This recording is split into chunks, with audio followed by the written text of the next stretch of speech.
Hi guys, and welcome to the 2010 Hugo Award winners. So in case you missed it, I am reading through all the Hugo Award winners and I'm releasing them as I go by decade. The structure of this video is going to be similar to those in the past. We're going to start with some context for what's happening in the world during this decade. Then we get into the books by year. Those we talk about each book that won that year. Then we get into my arbitrary rankings by favorites. So let's get to these books.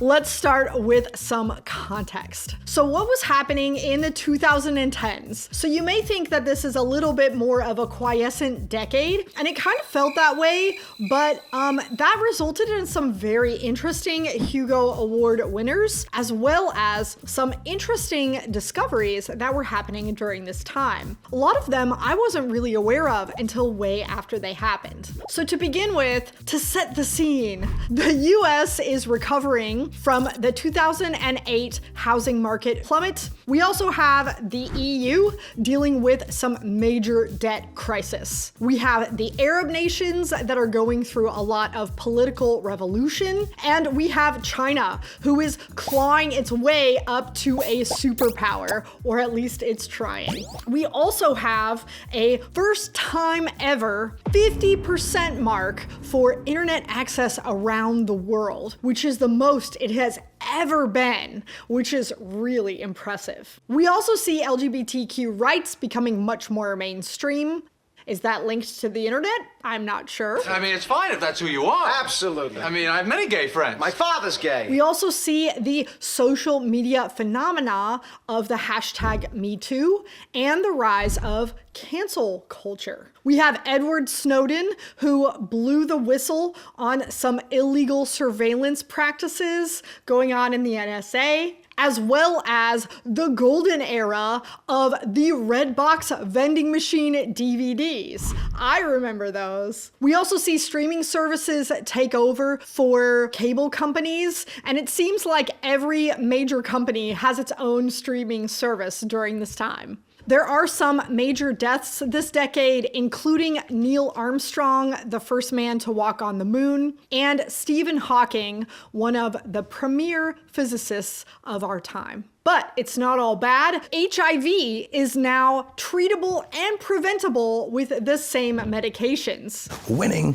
We've also developed CRISPR gene editing technology, which has allowed us to also develop immunotherapy for cancer treatments, which is always a good thing. Freaking awesome! We have Steve Jobs introducing the iPad at the beginning of this decade, and at the very end, we have VR headset technology becoming commercially available for individual buyers, albeit very expensive. Science is becoming cool again, as we notice as the most popular sitcom of this era is The Big Bang Theory. Bazinga! We're also seeing this be the era in TV shows of Walking Dead and the phenomena that was Game of Thrones. We also see Black Mirror rise to popularity as a British TV show. And the highest grossing film of this decade is the Marvel's Avengers Infinity Gate at a whopping $2 billion right out the gate. Video games have become rather popularized all over again, especially desktop games, and we begin to see the era of Minecraft. Finally, the most popular best-selling book of this decade, which is so hard to say, by the way, is 50 Shades of Grey. You guys, we can only go up from here. But I like it. So let's get into these Hugo Award winners. Starting in 2010, we have two books that tied for the win. Paolo Bacigalupi's Wind-Up Girl. This story is a dystopian future that takes place in Thailand, where calories are currency and the rest of the world is starving. We follow Andrew Lake, who is an undercover Aggregan calorie man, posing as a factory manager to research this new illegal genetically engineered fruit that has appeared on the streets of Bangkok. We also follow Emiko, one of the new people. She is crush grown and programmed to be a sex toy to the rich, but has been abused, abandoned, and forced into prostitution in Bangkok. She is seeking a soul and a place of safety, and eventually runs into none other than Anderson Lake. And the story goes from there.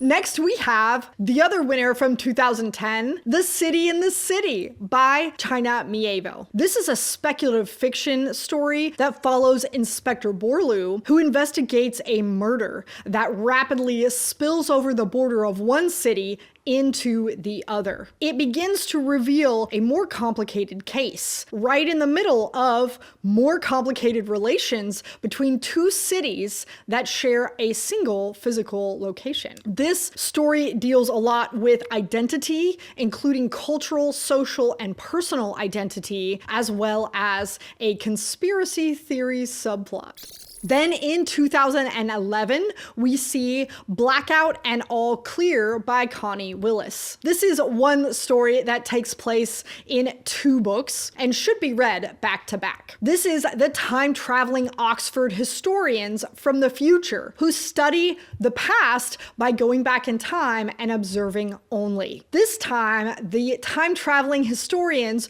decide to go to London during the Blitz in World War II. But a fateful, instinctive, accidental rescue by one of the team members might change all of history and close their only way home.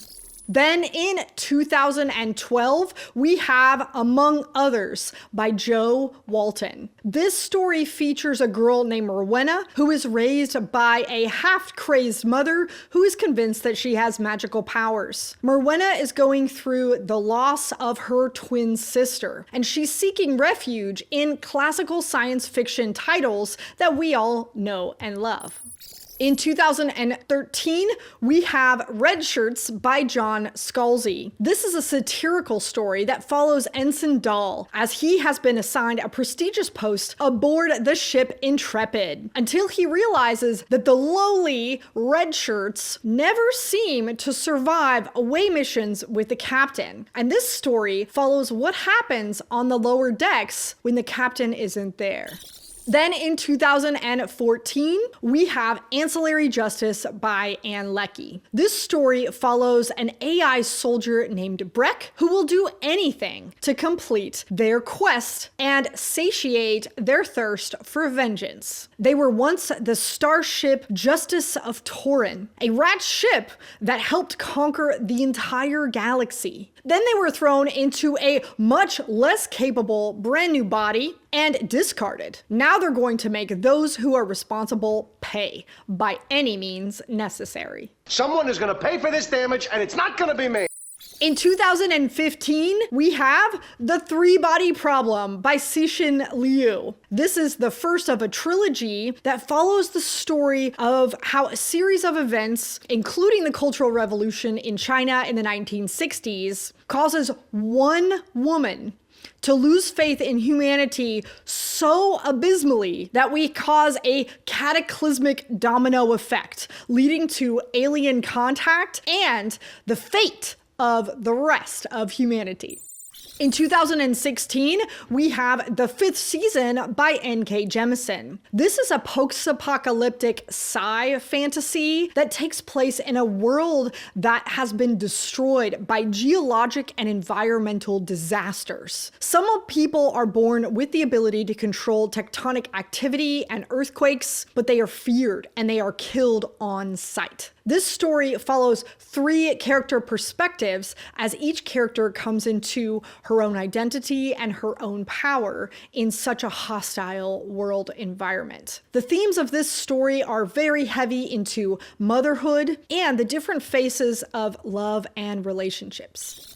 In 2017, we have The Obelisk Gate by N.K. Jemisin. This is the second book in the Broken Earth trilogy, and it follows Esun, a woman from the first book, 5th season, and alternates perspectives between her, who is seeking her kidnapped daughter, and the perspective of the kidnapped daughter, who is coming to the realization that the world is not quite as simple as she once thought, and her mother, Esun, may not be able to save her in time. Coming in 2018, we have The Stone Sky by N.K. Jemisin. This is the 3rd and final book in the Broken Earth trilogy. And in this incredible finale to this magical science fiction trilogy, we finally get a very convincing reason of why the first book was told in second person, at least in part. We also discover the role of the moon and its importance in this futuristic world. I can't say much more without spoiling, but you're welcome to go look up a summary if you dare. And finally, in 2019, we have The Calculating Stars by Mary Kowal. This is an alternate history story where an asteroid hits and destroys Washington, D.C. in 1952, creating a climate cataclysm and starting the doomsday clock for all humans, rushing the race to space and making it more of a survival race than a political one. We follow Elma, who is a pilot mathematician whose desire to become an astronaut is all-consuming and has some very long-lasting consequences, pushing women into space and creating some social equality that wasn't going to come for at least another couple decades. This tale is very interesting, dealing with a lot of social dynamics as well as the race to space that includes women in the space race. And that does it for the Hugo Award winners of this decade. Let's get into some of my rankings. Remember that my rankings are all based off of whether I thought I enjoyed this story and also whether I thought it deserved to win a Hugo. Remember that because you and I are different people, your rankings might be different than mine, and that is a-okay. So coming in at number 11, I'm gonna put Red Shirts as the lowest one on here. I think it's because this one is the most superficial of all of the Hugo Award winners of this entire decade, and while enjoyed Red Shirts, wanted something that had a little bit more substance to win in this spot. Coming in at number 10, we have Among Others by Jo Walton. This one, to me, while lovingly familiar, and I really enjoyed relating to Morwenna, who likes science fiction as well, the story itself didn't have any science fiction or fantasy in it. And I really didn't feel like the story itself pushed the boundaries of the genre. I felt like it was more of a comfort read or maybe a straight up play to win the Hugos. And in my book, that's a no. Coming in at number 9, we have The City in the City by China Mieville. I take it very seriously when I say this is the worst China Mieville book that I have read. Now that said, China is a fantastic writer, so this book is still really good. It's just not his best. In my opinion, this book needed to be tightened up significantly, and I felt like the reveal was so glacially slow that we could have made this book a novella and still had the powerful impact and still covered all of the plot points that he wanted.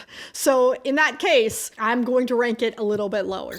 Coming in at number 8, we have The Obelisk Gate by N.K. Jemisin. This is book number 2 in the Broken Earth series, and to be honest, I just didn't think that book number 2 was that fantastic to have taken a Hugo away from any of the other authors who were there that year. I think it was a great book number 2, but it wasn't a Hugo winning story. We've already been to that setting, so why are we doing it again? I'm not quite sure.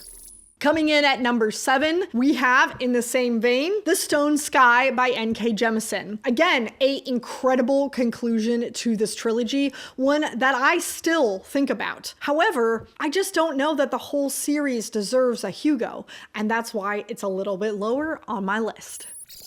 Coming in at number 6, we have Ancillary Justice by Ann Leckie. This book is one that had everything about science fiction that I should love. Who doesn't like AI? Who doesn't like stories of vengeance? And yet, I found it really hard to relate to this character. I found myself often confused with the writing, often confused with the storyline. It wasn't very well done in terms of pacing, and I also have to say that while I appreciate the non-binary pronouns, it got really confusing, especially in this book. I was so confused as to who said what. Everybody was they, so I really had a hard time with this story. So in terms of enjoyability, it is lower on my list.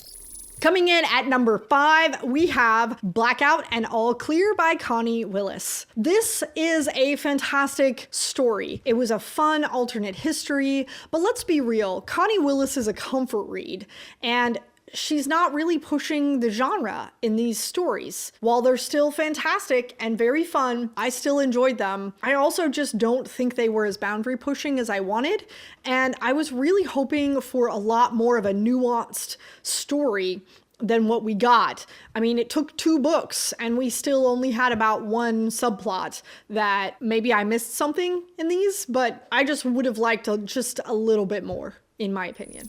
We're really starting to heat these up, and we're really starting to get to my favorites. Coming in at number 4, we have The Calculating Stars by Mary Quall. I have to admit that when I first read this book, I wasn't as over the moon about it as everyone else was. What? What's the big deal?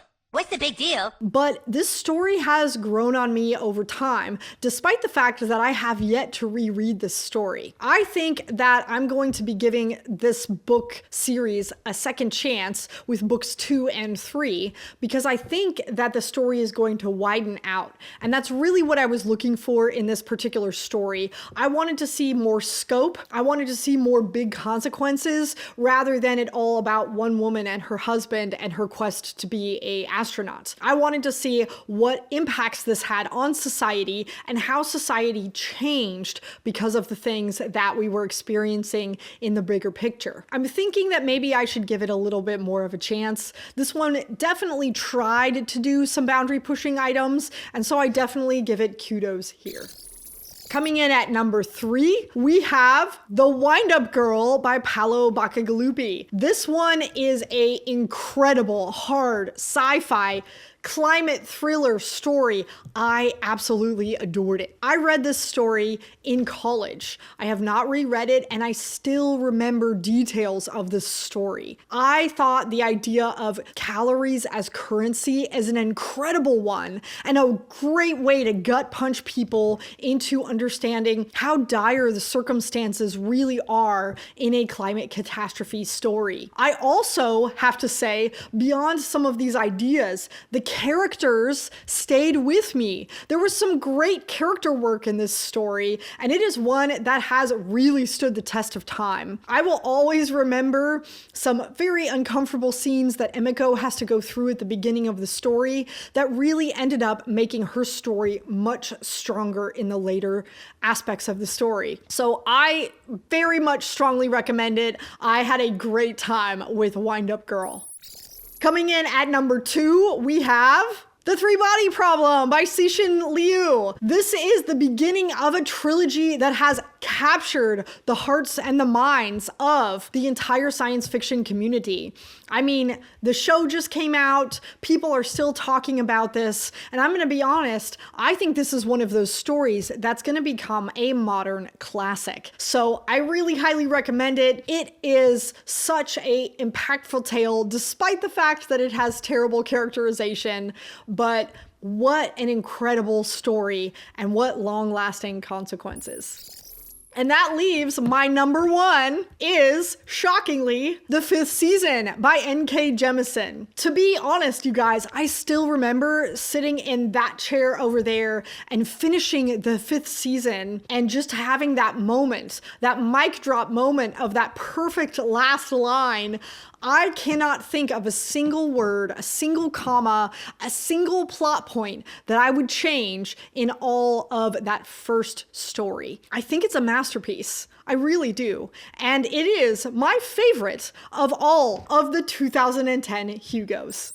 Let me know, you guys, in the comment section down below, what was your favorite and least favorite of this decade. And if you want to see more Hugo winners, I'm going to include the playlist in the box down below. Be sure to click on that and you can watch all of them in a row. And until next time, you guys, see you in the next video.